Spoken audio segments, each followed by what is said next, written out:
Hey, this is Mark Henry back again to tell you more about the occult and paranormal. Well, today I'm going to talk about what are the principles of sensing energy, and that is psychically sensing energy. There's quite a few things to kind of keep in mind. When I was doing kind of the preparation in my mind of how to go about this video, something from my past came to mind. I don't know where it was. I must have read a book. When I'm thinking back, it must have been around maybe 8 years old. Book about ESP. I used to read a lot about that type of stuff. And one of the things that it said was that if you want to test your ability to, project energy, that sort of thing, that what you would do is wherever you are, you stare at the back of somebody's neck, the base of the head, and you stare, and you have this, you mentally command them to turn around and look at you. So I remember doing this when I was really young on the back of a bus, and there'd be people, several rows ahead of me, and that I would do it and concentrate, for a couple minutes, and I think it worked maybe 70-80% of the time. Of course, you're welcome to try this experiment if you want. One of the things that I remember, I guess, writing down in my little notebook, being like a good little parapsychologist, was that if the person was engaged in something that was capturing their attention, maybe they were doing homework or, talking to a friend, it didn't work that well, because I surmised that it was that they were just completely engaged in an activity that was taking up, their mind. However, if they were just kind of staring off into space, not really paying attention to anything, then it would. I suspect it may be because they were more open. But anyway, I just wanted to share that, that when I started to do this video, that my first idea of sensing energy was about projecting energy. And we do that through, several different mediums. We do that through our breath, contains energy. There's a lot of blowing energy in Reiki and various things. There is the projecting of energy through one's eyes. There is the idea of the evil eye. There is visualizing symbols and energy work like Reiki. Then there is the obvious, which is the laying on of hands that has been part of, most religions, having a healing tradition of laying on of hands and allowing the energy, the divine energy, to flow through the person and into the one who is receiving the energy. But I guess when we're thinking about that too, is that we're not limited to just that. We can not only just project energy, but we receive energy. We receive energy from the world. We receive it from our energy centers. We have an energy field, we have an aura. Some say a multi-layered aura if you follow the traditions of theosophy and various other spiritual traditions. We'll talk about the, the etheric body, the mental body, and the spiritual body, and all of that.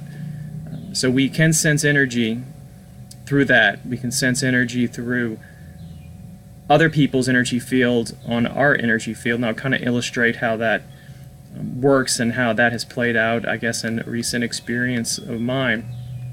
We also have the chakras, if you believe in that, from Hindu philosophy. From I believe that there are certain sects of Buddhism also believe in the chakras.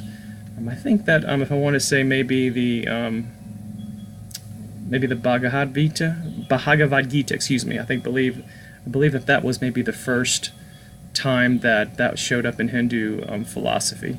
And then it went on and became popular in Kundalini Yoga. However, not to kind of get off, we sense energy through these energy centers. If something happens and someone's yelling at you, you might feel in the pit of your stomach. It might be the case that your heart, if it was in your chest, or your solar plexus chakra was kind of closing up a little bit in protection. So we sense energy through our energy centers, and I don't want to belabor that point. but just to kind of keep that in mind. But I think that as far as learning about how to sense energy, there is one main learning regarding that, and that what is my energy and what is the energy of the other. And the other could be someone else's energy or a non-physical being's energy. So what is my thoughts and feelings, and what is something else and their influence? Because it does take a little bit of discernment to determine that. If you don't have a lot of training or experience, sometimes it could be very hard to tell. And some people may, when you share your psychic experiences with them, may say, oh, that's just your imagination, or that is just your mental activity working differently than it was before. And for skeptics, there's no proving that. And sometimes you're dealing with worse than a skeptic. You're dealing with a cynic, which is far worse.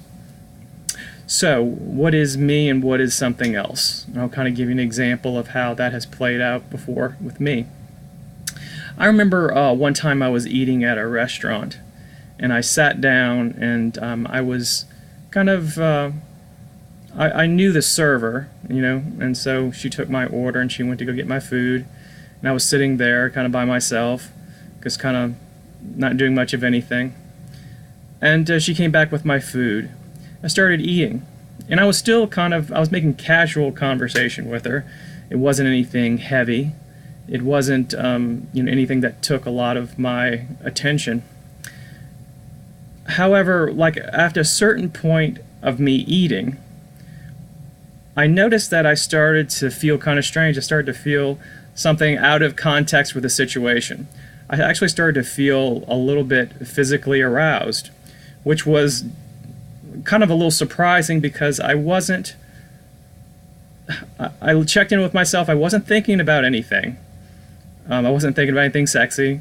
I looked around to see, okay, there wasn't anybody attractive. I wasn't fantasizing. There was nothing going on. There was just this feeling that hit me. So after I did my little check-ins to discern what was going on, and I also didn't sense that this was another entity around. I didn't get that either. So then, I just kind of looked to my right, and there was my server staring at me. And then I got it. When I turned to look at her, she smiled at me.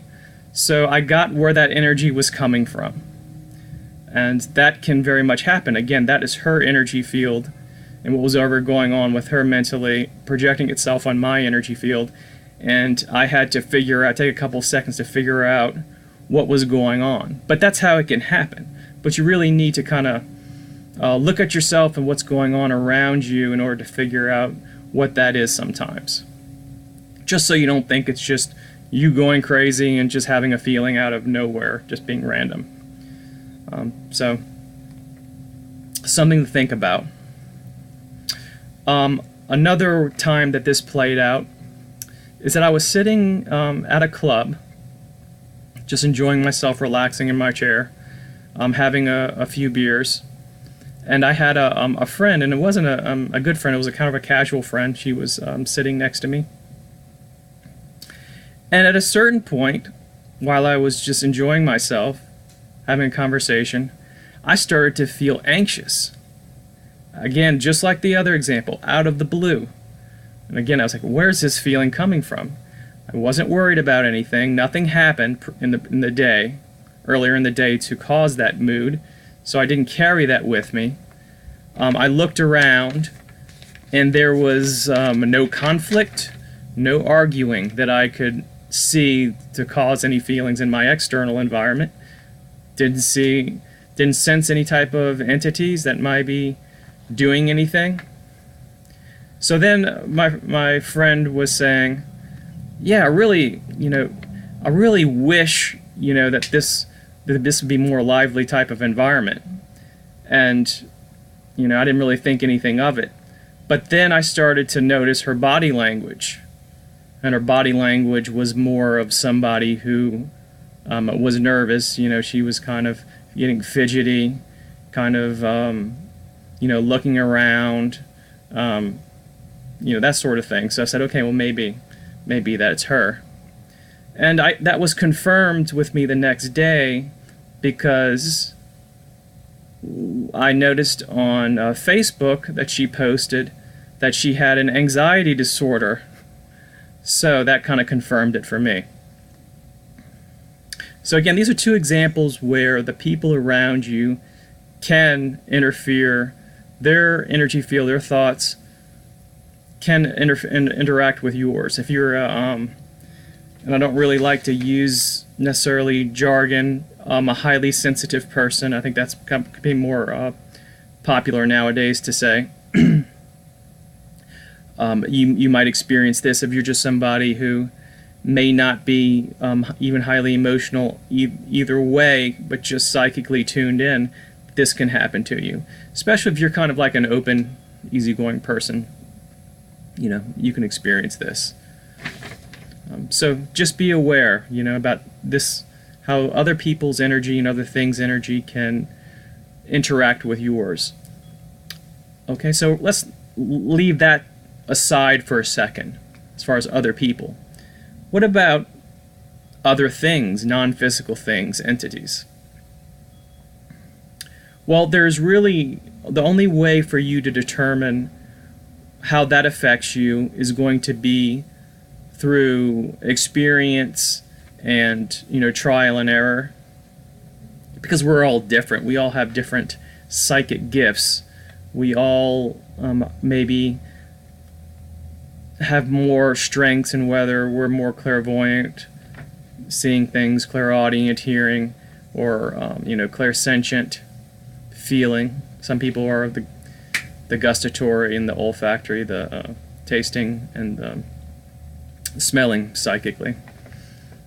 Some people are really good at picking up scents, like when people come by, entities come by. If they were a cigar smoker, they may smell cigars, and other people around them are like, what? Where are you getting that from? Well, you know, the person, that may be their gift. I know for myself that when I'm in meditation, which I always recommend to people, having a regular meditation, because when you do that, the spirits are going to notice, and they will come and try to interact with you. I think I mentioned it on maybe the last video about sometimes they're curious and they don't really say anything. They just kind of stay on the sidelines, kind of wondering what is going to happen. They may sense your light or your spirituality, but then some may try to communicate. And what you have to discern is what is the difference between when they communicate with you, rather than if you were just communicating with a person. And the person that is a physical person. Physical person, when they come and interact with you verbally, and when their energy field touches your energy field, that's going to feel a certain way. When a non-physical entity is coming into your space, in your room, while you're meditating, that's going to feel like something different. For me, when I'm in meditation and something is coming along, I feel it in my aura, and it's very distinct, and it feels almost like if you were to sit and feel the wind if you're outside. Except I feel it kind of as an energy wind, I guess, or I kind of feel it in my energy field, and it, you know, it has a kind of a very, it's a physical feel to it too, I guess. For me, I feel it on my left side. It's always this side. And when it comes, I know that it is a non-physical entity, and usually when I sense that, I know that they're capable of speaking, especially if I've invited them to communicate with me. I'll first sense, you know, that feeling on that side of me, and then I will hear them psychically speaking with me. And I guess, you know, if you want to think of it as energy waves, you know, that's the way they're communicating, thought language. But everybody, again, has their own different way of doing it.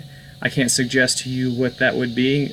Only through kind of self-discovery and self-awareness, meditation, and some of the spiritual work will you discover what that is. So that is all I really wanted to talk about regarding sensing energy.